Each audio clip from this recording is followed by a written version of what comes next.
Hello and welcome to Afghanistan News Today.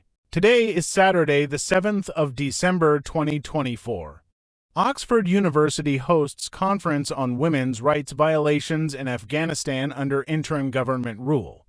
Oxford University is set to host a conference to highlight the violations of women's rights in Afghanistan. According to a statement by the university, the event will take place on Saturday, December 7th, and is organized by the Women's Rights Network WRN. The statement notes that this conference is part of a series of vigils held at Oxford University. Heather Benning, founder of the Women's Rights Network, stated that the interim government's recent decree banning girls from medical institutes has worsened the situation.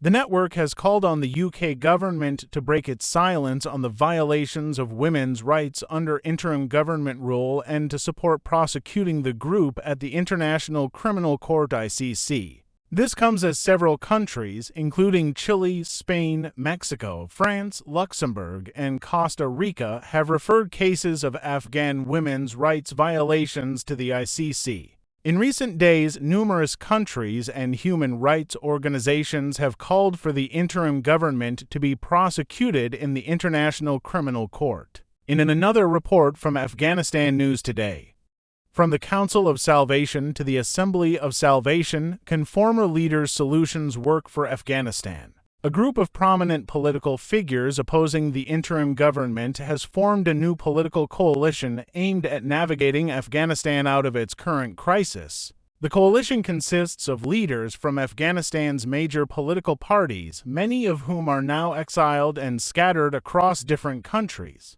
This coalition, named the National Assembly for the Salvation of Afghanistan, was officially announced during a virtual meeting yesterday. Key members of the assembly include Abdul Rashid Dostum, leader of the National Islamic Movement of Afghanistan; Mohammad Karim Khalili, leader of the Islamic Unity Party of Afghanistan; Salahuddin Rabbani, leader of the Islamic Society Party of Afghanistan; Mohammad Mohaqiq, leader of the Islamic Unity Party of the People of Afghanistan; Ata Mohammad Noor, a senior member of the Islamic Society Party of Afghanistan; Ahmad Massoud, leader of the National Resistance Front of Afghanistan; Rahmatullah Nabil, leader of the National Freedom Party of Afghanistan; Sarwar Danish, leader of the Justice and Freedom Party of Afghanistan; Abdul Rasul Sayyaf, a senior jihadist leader; and Mohammad Ismail Khan, a prominent jihadist figure and member of the Islamic Society Party of Afghanistan.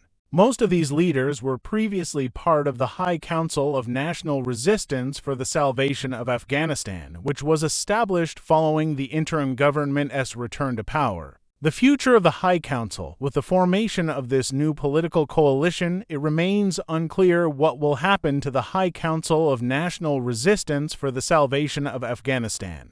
Will it continue its activities, or will it be dissolved in favor of the new assembly? The vision of the assembly: the members of the National Assembly for the Salvation of Afghanistan have stated that their primary goal is to promote coordination, solidarity, and greater unity among interim government opponents while creating a comprehensive. Despite more than 3 years since the interim government regained control of Afghanistan, opposition forces have yet to unite or agree on a clear, unified strategy for resistance. In another report from Afghanistan News Today, Tehran police chief: 70,000 undocumented foreign nationals deported. Crackdown on illegal residency continues.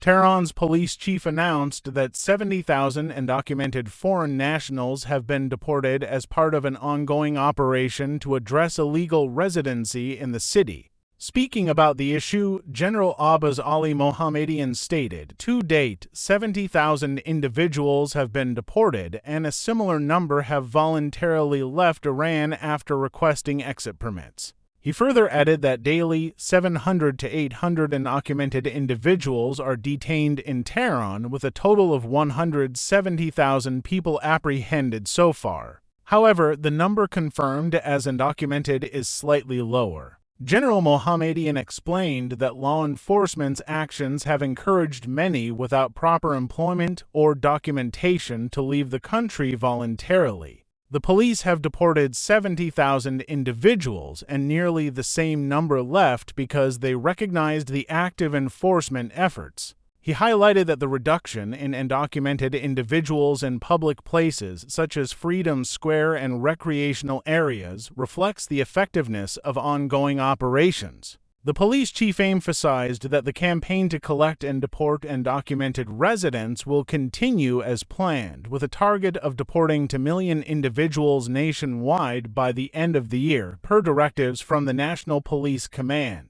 Additionally, General Mohammadian issued a warning to businesses: employing undocumented foreign nationals is illegal and punishable by law. He stressed that those hiring foreign workers, especially in food-related sectors like restaurants and supermarkets, must ensure they are legally authorized and have completed the necessary health and safety requirements. Thanks for being with Afghanistan News today. Till next latest news, have a good time. Goodbye.